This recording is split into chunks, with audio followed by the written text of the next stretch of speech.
Fucking love Halloween. Blah, blah, blah. Hey guys, Kyle the Gore Taku here, and happy Halloween, one and all. Fall is just the most comfortable time of year for me. The whole season is just vibes. And it's Halloween, a time to celebrate all things spooky, kooky, and ooky. And I originally had something planned for Halloween, but I think you've all seen what happened with that. I am real proud of myself for going as far as I did with my little Shelfoween marathon, but holy heck did it take a lot out of me. And for a while I was riding that high, recording and editing every single night. Man, it was a thing of beauty. I have never felt more motivated to make content in my life. The ultimate stress test to see how far I'm willing to go with this YouTube thing. That being said, it is Halloween today, and I am so excited to enjoy some good old-fashioned Halloween fun. But because I didn't want to leave y'all completely hanging for Halloween, I decided to do something a little bit different than what I initially planned. Every Halloween night, just before midnight, I put on the original Halloween. It's sort of a yearly tradition for me. A tradition I totally didn't steal from James Rolfe, totally wouldn't do that. So I figured, for Halloween, I'd do a tier list of my personal ranking of each Halloween film. As you can see, we have 4 categories to go through. At the absolute pinnacle, we have full-size candy bar. Running up second place, we have fun-size treat. In third place, we have nasty trick. And finally, the bottom of the trash can, pumpkin guts. Let us begin with the original Halloween, which, come on, we already know. We already know where this is going. It's honestly not even a contest. It's a full-size candy bar.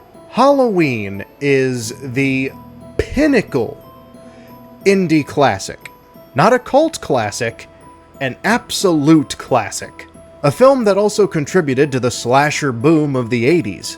Coming out in 1978, a year later, Friday the 13th would have started production, a film that the creators themselves said was based on Halloween. I believe it was Sean S. Cunningham who said, "Remember that Halloween movie that came out last year? Let's do that, but put it in the middle of the woods." We have so much to thank Halloween for, and frankly, I don't think people thank it enough. Shame on you. Shame on you for not thanking this movie for everything we have. Some would argue that this was the first slasher film, although I'd probably argue Psycho and Black Christmas before that. But the point still stands, Halloween was kind of the movie that made it sort of mainstream and kicked off the slasher boom of the 80s. Halloween, absolute classic. Chef kiss, full-size candy bar. Next we have Halloween 2, which I've heard a lot of people say is possibly as good, if just below, Halloween, which kind of that reason that keeps me from putting it at full-size candy bar, but I am willing to put it at fun-size treat. I still think the first film is above it, mainly because after Friday the 13th came out, a lot of slasher films decided, oh, we need to go more extreme, because Friday the 13th went more extreme, and Halloween 2, to that extent, went more extreme. There was more cleavage, more violence, while Halloween is more of a subtle, subdued film. Where Halloween kicked off the slasher film craze of the 80s, Halloween 2, which came out in '81 and after the first Friday the 13th, kinda fell into the follow the leader area of the slasher genre. Again, not a bad movie by any means, it's a fun film. I just don't think it equals out completely to the first film. Up next we have Halloween 3, Season of the Witch, one of the only films in the Halloween franchise to not feature Michael Myers, and I'm probably going to lose a lot of people for this, but full-size candy bar. When people think of the holiday season, they think of the first Halloween. However, for me, when I think of the Halloween season, I don't think of Halloween 1. I think of Halloween 3. I've said this before in my top 10 video a while ago, but Halloween 3 is the most Halloween-y of the Halloween movies. Druid magic, masks that kill children, pumpkins, jack-o'-lanterns, witches. The whole plot of the film centers around a mask factory, for God's sake. And of course, we can't forget the jingle. We can never forget the jingle. Halloween, Halloween, Halloween, happy, happy Halloween, Silver. Where am I? What happened?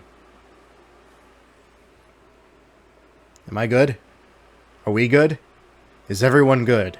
Up next, we have Halloween 4, another one of the heavy hitters in the Halloween franchise. The one that brought back Michael Myers as the main focal point, and also fell into the times of the slasher boom. When it came to Halloween movies in the 80s, outside of Halloween 2, Michael Myers didn't come back until 1988. Man just missed the 80s train. So Halloween 4 falls under the cliches of the time, which I love. I love these stupid slasher cliches. The kills got more creative, and it also kicked off a love it or hate it trilogy, but that's beside the point. A lot of people see Halloween 4 as one of the better films, next to the first film, and I'm inclined to agree. However, due to the cliched nature of the film falling into the end of the slasher cycle of the 80s, I can't put it any higher than Fun Size Treat. I'd also probably put it ahead of Halloween 2. Up next is Halloween 5. Halloween 5 is boring as sin. Where Halloween 4 decided to get a little bit crazier than the original film or Halloween 2, Halloween 5 tried to follow in its footsteps, but yeah, no, it kind of tripped along the way. The mask in the film looks awkward, like he's smelling a nasty fart 24/7. The kills aren't anything to write home about. Just on every cylinder, Halloween 5 does not even come close to the criteria of 4 or 2, which is why 5 is going to be the first film to go into the nasty trick category. This also marked Michael's end run in the 80s, which was 3 movies. Yeah, when people think of 80s slashers, they usually think, oh, Freddy Krueger, Jason Voorhees, Michael Myers. Michael Myers did not have much of a presence in the 80s, but that just shows how much lasting power Michael has as a character. That brings us to Halloween 6, The Curse of Michael Myers, and oh boy. What a mess of a movie. Now, some of you might be thinking, oh, which version are you talking about? It doesn't freaking matter. If anything, I guess I could say the producer's cut is worse, in my opinion, because at least with the reshoots for the theatrical version, they added more violence and killings and slashings, but I guess it's more entertaining, but it's still a garbage movie. I don't 100% hate it, but I don't watch it as often. Which brings us to the first reboot series, Halloween 20 years later, aka Halloween H2O. Now, where would I put this? Of course, it's full-size candy bar. A lot of people know that this movie is better than others. It definitely blows the fuck out of the Thorn series. But a lot of people don't really like to call it perfect. I, on the other hand, freaking love it. I, however, would call it perfect. I love everything about it. I'd be remiss to find anything negative in this movie. Now, a lot of people take issue that we can see Michael's eyes too much, and that the changing masks between every few scenes makes it kind of confusing. Personally, I don't mind it. Sure, it's distracting, but I really don't care. This movie also came out during the Scream era of horror, where horror was in a dry spell. Like, a lot of people were kind of like, horror, pff. And then along comes Scream, which breathed new life into the genre. And Halloween 20 years later came out around that time, which you can tell by the very Scream-esque poster. Everyone's wearing black, completely black background, killer's face just adjacent from everyone else. Everyone looks moody and edgy. I might be mostly alone saying this, but the 90s were a beautiful time. Speaking of which, you want to know something strange? There's a scene in Halloween 20 years later that features some of the characters watching Scream, which is so mind-bogglingly meta I can't even go into it right now. They're watching a movie that references this movie. And now we have Halloween Resurrection, which a lot of people say is the bottom of the barrel. And I say it is so hilariously bad, it kind of earns the top of Nasty Trick. And I mean the top of Nasty Trick. Halloween Resurrection is one of those movies you watch to laugh at. And man, does it make me laugh. It is so hilariously bad that I don't mind putting it on at any time. It is a beautiful car wreck that you can't help but stare at. Now let's jump into the late 2000s with Rob Zombie's Halloween, a divisive film. And I will say this. I do not like the opening half hour to this movie. The first half hour is just unpleasant, which is sort of Rob Zombie's staple, being unpleasant. Now, I'm a fan of Rob Zombie's movies. I'm a fan of Halloween, as you can plainly tell. Just because I love both of these things doesn't mean they shouldn't stay far, far the fuck away from each other. That being said, Halloween 2007, or Rob Zombie's Halloween, takes the middle tier of Nasty Trick. It's not boring like Halloween 5, but it's not hilariously bad like Resurrection either. That first half hour really kills this movie for me, but then when the first half hour is done and we get into the actual remade part of this remake, it's decent. Which is more than I can say for Rob Zombie's Halloween 2, which takes the very bottom of pumpkin guts. I say this from the very bottom of my heart and soul, down to the very core of my being. Fuck this movie. Rob Zombie's Halloween 2 is where Rob just said, I don't even want to make a Halloween movie anymore. And he didn't. He did not want to make a Halloween 2, but Dimension Films, cough cough Weinstein, cough cough, basically demanded he do. So, he gave us this, which some see as a fuck you to the fans, but I see it more as a fuck you to Weinstein. And on that point, I can give you one high five, Halloween 2, because any fuck you to Weinstein is a perfectly reasonable fuck you. That being said, the movie's god-awful. This movie has its fans, and I'm happy y'all enjoy this movie, but dear God, bless your souls, because I just don't have the power. This movie's just pure pain. This movie is so raunchy and drops so much profanity that it actually starts giving me a headache. You can only hear the word fuck so often before you're like, ugh. And after that point, for 9 long years, Halloween was a dead franchise. And then in 2018, Blumhouse stepped in and gave us possibly the second best Halloween movie of all time. Halloween 2018 takes the second place medal for full-size candy bar. I don't know if it was because of the 9-year-long drought, or the fact that the last 3 movies were pretty bad, but Halloween 2018 is an absolute perfect Halloween movie. It understood the assignment. It knew what to be, and by God did it do it perfectly.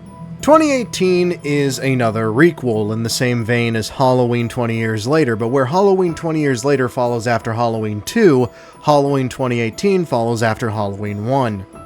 Washed away are other plot lines and story threads. Now it's just Laurie Strode and Michael Myers. And boy, did they decide to go crazy with the violence. Halloween 2018 is the first Halloween movie that I saw in theaters.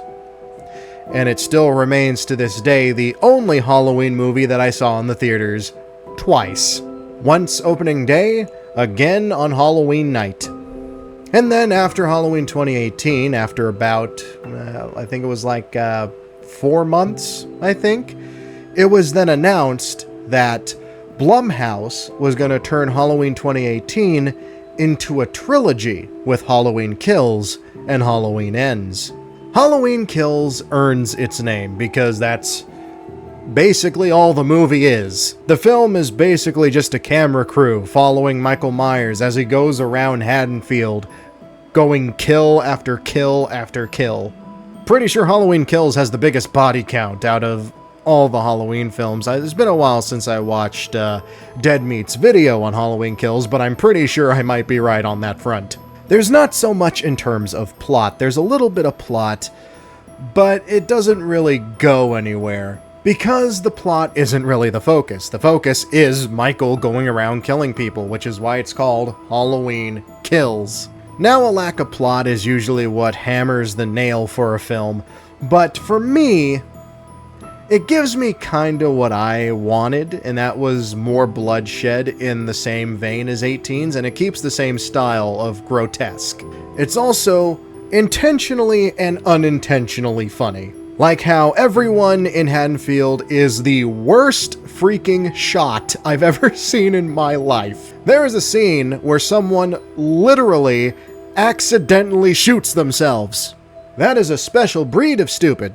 That being said, Halloween Kills is not as good as Halloween 2018, but it is a lot of fun, which takes it to the end of the fun-size treat category. And now we've reached the end with the black sheep of the Halloween 2018 trilogy, a film that has been almost unanimously disregarded by the fan base. A film that left such a bad taste in people's mouths that they've disowned it. I'm about to lose a whole lot of people here. I liked Halloween Ends.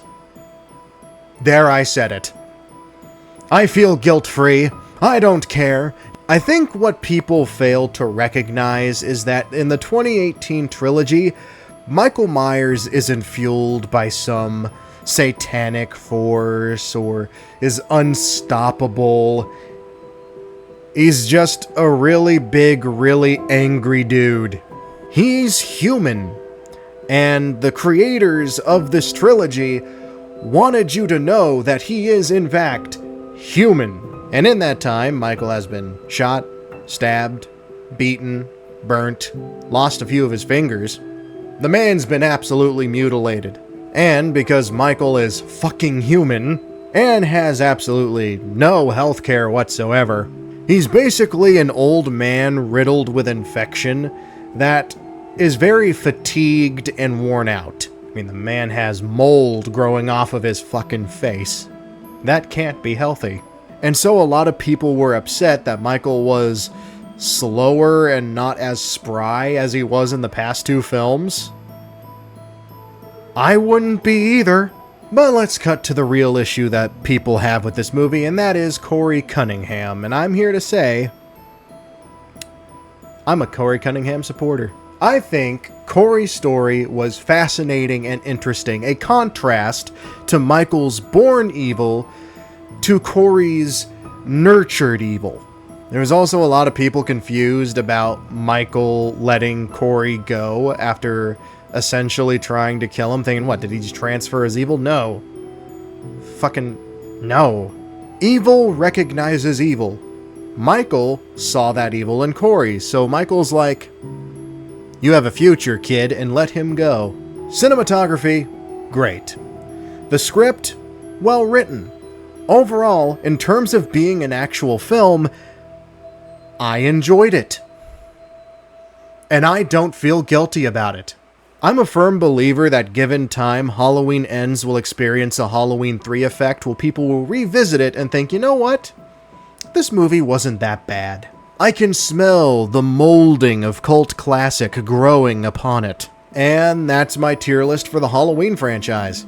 So head on down to the comments below. Let me know what your rankings would be, because I'm super fascinated, even though I'm pretty sure a lot of you are going to shit on Halloween Ends. Point being, I hope y'all have a happy, safe Halloween. As for me, I got some movies to watch.